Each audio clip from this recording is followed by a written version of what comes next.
Unjuk rasa besar-besaran terjadi di Amerika Serikat untuk memprotes pemerintahan Donald Trump. Hands off menjadi tajuk demonstrasi yang secara harfiah berarti jangan sentuh, yang menyiratkan keinginan demonstran agar Trump tidak menyentuh berbagai persoalan seperti Palestina, Greenland, sampai demokrasi. Meskipun baru berkuasa selama 4 bulan, Trump dianggap mengobrak-abrik demokrasi dan mengacaukan negara. Tercatat 1.200 kota di 50 negara bagian Amerika Serikat mengonfirmasi akan menyelenggarakan demonstrasi. Tak cuma di dalam negeri, protes juga dilakukan oleh para diaspora Amerika, terutama yang berada di Eropa. Seperti apa jalannya protes ini? Lalu tuntutan apa saja yang mereka ajukan kepada Donald Trump? Simak selengkapnya dalam video berikut.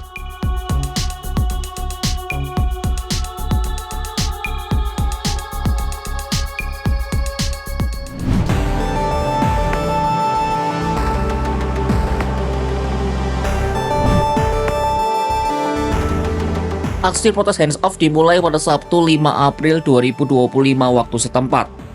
Aksi ini dikoordinasikan via media sosial. Tercatat ada 1.200 kota di 50 negara bagian AS mengonfirmasi menyelenggarakan atau akan menyelenggarakan demonstrasi hands off.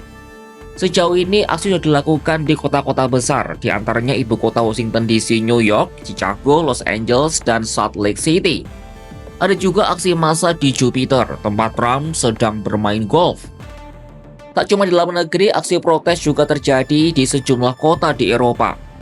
Di kota Frankfurt, Jerman, demonstrasi diselenggarakan oleh Democrats Abroad, organisasi resmi Partai Demokrat untuk warga negara Amerika yang tinggal di luar negeri. Di Berlin, aksi unjuk rasa dilakukan di depan ruang pamer Tesla. Demo juga terjadi di ibu kota Prancis, Paris. Sekitar 200 orang, sebagian besar warga Amerika, berkumpul di Place de la République untuk memprotes Trump. Aksi serupa juga terjadi di ibu kota Inggris, London, dan ibu kota Portugal, Lisbon. Unjuk rasa itu dinamai hands off, yang dalam konteks Trump diartikan sebagai jangan sentuh. Oleh sebab itu, banyak poster yang bertuliskan jangan sentuh demokrasi, jangan sentuh Palestina, jangan sentuh Greenland, dan lain-lain. Peserta juga mengibarkan bendera Amerika, yang sebagian dikibarkan secara terbalik. Ini jadi simbol apabila negara dalam ancaman dan rakyat bangkit melawan. Ada sejumlah kebijakan Trump yang diprotes, mulai dari perang dagang yang melejitkan harga kebutuhan pokok, pemecatan ratusan ribu pegawai federal, sampai penghapusan peraturan toleransi serta afirmasi di sekolah maupun perkantoran. Para demonstran juga memprotes kehadiran miliarder Elon Musk di pemerintah. Musk yang merupakan pemilik perusahaan raksasa Tesla, X, serta SpaceX adalah penyumbang dana terbesar untuk kampanye Trump pada pemilihan umum 2024. Ia diberi posisi secara sepihak oleh Trump untuk mengepalai Departemen Efisiensi Pemerintah atau DOGE. Posisi itu diembannya tanpa payung hukum atau pelantikan apapun. Atas dalih efisiensi, DOGE telah memecat 56.000 pegawai federal dan menyuruh 75.000 lainnya pensiun dini. Setelah PHK massal terjadi, hakim memvonis cara DOGE salah karena tidak mengikuti aturan kepegawaian. Kini sejumlah pegawai telah dipekerjakan kembali. Keberadaan Musk di posisi strategis pemerintah dipandang sebagai wujud oligarki. Apalagi selain Musk, politikus Partai Republik itu juga menempatkan 13 miliarder sebagai menteri ataupun kepala lembaga.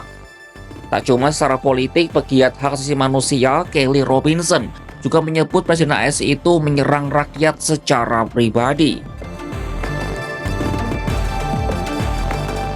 Pasalnya, Trump secara spesifik mengeluarkan aturan tidak mengakui keragaman gender di Amerika. Terdapat pula aturan yang menghapus jaminan inklusivitas di lembaga pendidikan dan perkantoran. Trump yang berlatar belakang pebisnis juga dianggap tak mampu mengatasi krisis ekonomi AS. Negara itu dilanda wabah flu burung, sehingga banyak ternak unggas dimusnahkan. Akibatnya harga telur dan daging ayam meroket, yang diikuti oleh kenaikan harga komoditas lainnya. Hal ini masih ditambah pengumuman tarif impor kepada semua mitra dagang yang semakin melejitkan harga barang tanpa diimbangi peningkatan daya beli. Rakyat juga memprotes kebijakan internasional Trump, terutama rencananya untuk mengosongkan jalur Gaza, mencaplok Kanada dan Greenland, serta renggangnya hubungan Amerika dengan negara-negara NATO. Deportasi imigran besar-besaran yang realitanya mengincar orang-orang kulit berwarna yang merupakan warga AS atau pemegang izin tinggal tetap juga tak luput dari sorotan. Lantas bagaimana Gedung Putih merespon protes besar-besaran ini?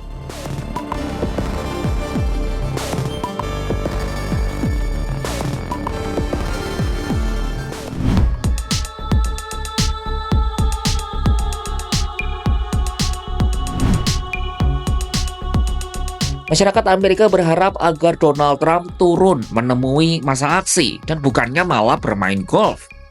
Akan tetapi Sekretaris Pers Gedung Putih Karoline Leavitt mengatakan kepada harian USA Today bahwa Trump tidak akan terpengaruh.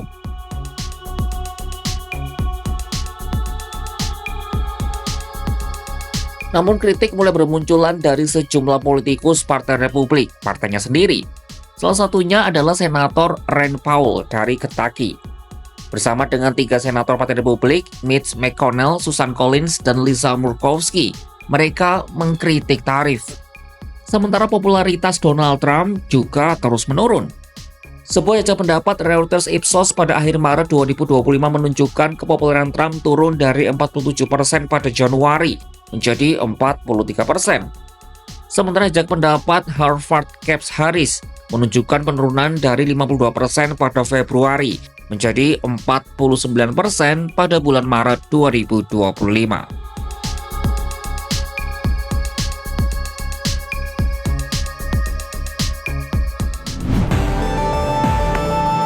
Ketidakpuasan masyarakat Amerika terhadap pemerintahan Donald Trump tampak secara nyata. Serentak mereka memprotes kebijakan presiden mereka yang memang penuh kontroversi. Bahkan tak cuma di dalam negeri, para diaspora Amerika di Eropa juga turut melakukan protes serupa. Namun pihak Trump bergeming, bahkan ia malah bermain golf ketika di demo sana-sini. Akankah ada sinyal perubahan yang bakal terjadi dari Gedung Putih? Simak kabar terkini dari dalam dan luar negeri hanya di kanal YouTube Kompas.com.